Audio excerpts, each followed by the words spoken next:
안녕하세요. 31st of August 2024 하루에 5가지 감사를 나누고 기록하는 오감사입니다. 오늘 저의 첫 번째 감사 제목은 아이가 아침부터 조금 오후까지 일정이 계속 빡빡하게 있었어요.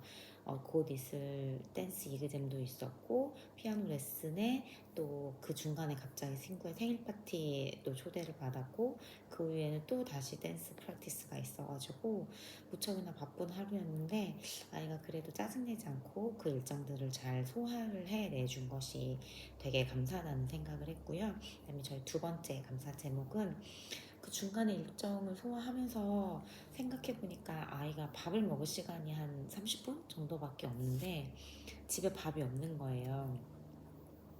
아침에 이미 아이가 약간 빵 같은 걸 좀 먹어서 점심은 밥을 먹이고 싶어서 어떡하나 하다가 이제 바로 옆에 사는 친구한테 물어봐서 밥이 있는지 물어봤더니 국이랑 김이랑 이렇게 해가지고 애기 밥을 차려줬거든요. 그렇게 밥 한 끼 스스럼 없이 전화해서 급히 얻어먹을 수 있는 그런 친구가 가까이에 있다는 게 너무너무 감사하다는 생각을 했고요. 그다음에 저희 세 번째 감사 제목은 오늘 생일 파티를 갔는데 저희 아랫집에 사는 친구가 이제 저희가 이사를 왔는데 와보니 밑에 집에 친구가 있었거든요.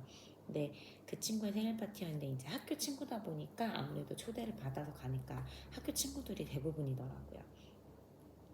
근데 이제 2시간 정도 스케이트 타는 곳에서 생일 파티를 했는데 아이가 스케이트 타면서 친구들이랑 노는 거 모여서 이야기하고 이런 모습들을 보고 되게 마음이 좋았던 것 같아요. 아이들이 참 좋은 친구들이라 그리고 사실 그 중에는 뭐 훨씬 더 예전부터 알았던 친구들도 꽤 있었고 처음 보는 친구였지만 굉장히 나이스하고 좋은 친구들도 많아 보여서 아이가 좋은 친구들 가운데 또 즐거운 학교 생활을 하고 있는 건 아닌가라는 생각에 안심되고 좀 감사하다는 생각이 좀 많이 들었었던 것 같고요.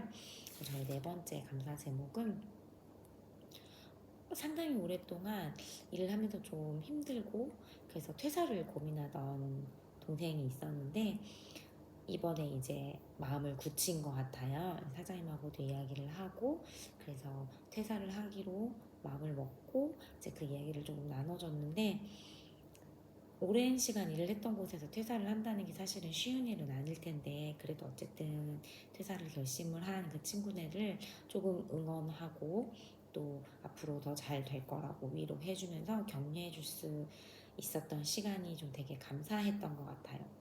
어쩌면 막막할 수도 있고 당장 생각이 좀 많고 복잡할 수도 있을 텐데 응원해준 한결같이 응원해준 친구가 있다는 걸 좀 기억했으면 하는 마음에 좀 더 기도하고 같이 위로를 나눌 수 있었던 게 되게 감사하다는 생각을 좀 했고요.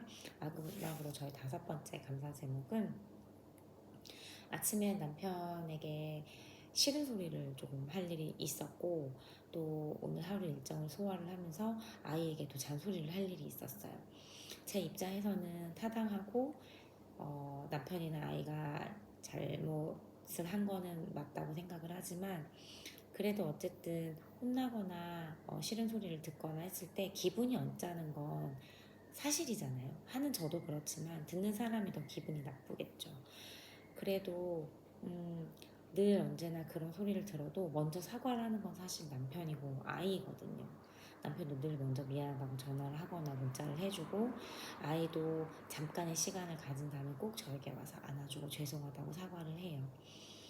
저는 사실 제가 잘못을 뭐 자주 하진 않는다고 우겨보고 싶지만 저도 왜 아니겠어요. 잘못도 하고 실수도 하고 하겠죠. 그래도 먼저 사과를 잘 못하고 마음을 좀 담아두고 좀 이런 면이 있는데 그렇게 늘 잘못을 인정하고 먼저 사과를 해준 남편과 아이에게 배울 점이 많다라는 생각을 하면서 되게 감사하다는 생각을 했어요.